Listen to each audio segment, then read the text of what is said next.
Hi, next sum பார்க்கலாமா? Next sum same chapter 1ல் exercise some third one. இது இன்னும் இந்த எக்ஸாம்லேயும் கேட்காத ஒரு question, maybe asked in this exam. So இது கொஞ்சம் பார்த்துக்கலாம். ரொம்ப ஈஸியான சம் தான்.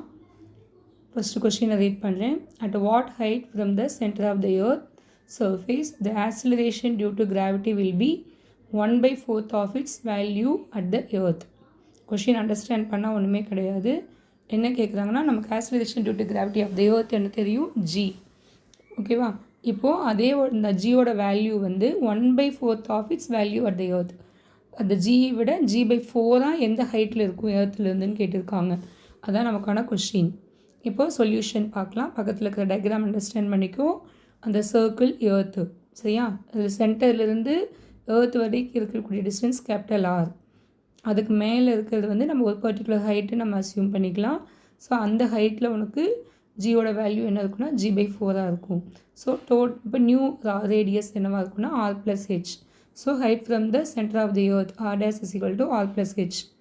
இப்போ ஆக்சிலரேஷன் டியூ டு கிராவிட்டி அந்த R' பிளேஸில் என்ன இருக்கும்? அந்த R' டிஸ்டன்ஸில் என்ன இருக்குன்னா 1/4 ஆஃப் த எர்த்தோட வேல்யூ. So G/4. இப்போ சொல்யூஷன் ஸ்மால் ஜியோட வேல்யூ, அதாவது ஃபார்முலா என்னென்னா acceleration due to gravity G = capital G m/r².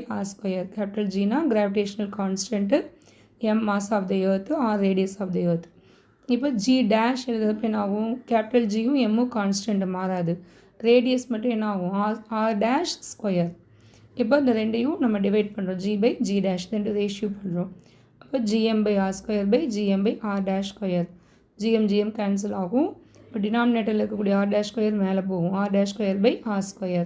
இப்போ இன்ஸ்டெட் ஆஃப் R' நம்ம என்ன சப்ஸ்டியூட் பண்ணால் R+H சப்ஸ்டியூட் பண்ணணும். So R+H/H²/R².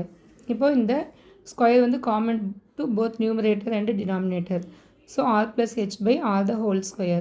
இப்போ நம்ம என்ன பண்ணுறோன்னா, இது தனித்தனியாக எழுதுறோம். இந்த டினாமினேட்டரில் இருக்கக்கூடிய R வந்து common to capital R and H இந்த நியூமரேட்டர். So R/R+H/R². இப்போ உனக்கு R/R கேன்சல் பண்ணலாம். 1+H/R². அதே சைடு லெஃப்ட் ஹேண்ட் சைடு என்ன ஆகும்னா G/G' பதிலாக G/4 சப்ஸ்டியூட் பண்ணுவோம். G கேன்சல் ஆகும். டினாமினேட்டரில் இருக்கிற 4 நியூமரேட்டர் போயிடும். So 4 = 1+H/R². இப்போ ரெண்டு சைடும் ஸ்கொயர் ரூட் எடுத்தால் என்ன ஆகும்? 4ஓட square root 2. 1+H/R² square root எடுக்கிறப்போ இந்த ஸ்கொயர் ரிமூவ் ஆயிரும். So 2 = 1+H/R. 1 left hand side கொண்டு வந்தீங்கன்னா 1 = H/R ஆகும். கிராஸ் மல்டிப்ளை பண்ணுறப்போ R = H அப்படின்னு சொல்லி நமக்கு வேல்யூ கிடைக்கும். நெக்ஸ்ட் என்ன பண்ணணும்னா, இந்த வேல்யூவை எடுத்து கொண்டு போய் ஃபஸ்ட்டு எழுதியிருக்கோம் இல்லையா, R' = R+H. அந்த ஹெச்சில் வந்து ஆரை சப்ஸ்டியூட் பண்ண அப்படின்னா உனக்கு என்ன ஆகும்? R+R 2R.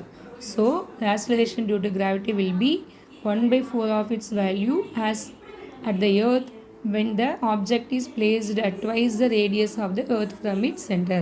அதாவது அதோடைய ரேடியஸ்லேருந்து டபுள் டைம் ரேடியஸ் போகிற இடத்துல உனக்கு என்ன ஆகும்னா கிராவிட்டியோட வேல்யூ வந்து 1/4 ஆஃப் த எர்த் வேல்யூவாக இருக்கும். அண்டர்ஸ்டாண்ட் ஆகுது இல்லையா? இந்த சம்ம ஒரு டைம் போட்டு பார்த்தீங்க அப்படின்னா ஈஸியாக இருக்கும்.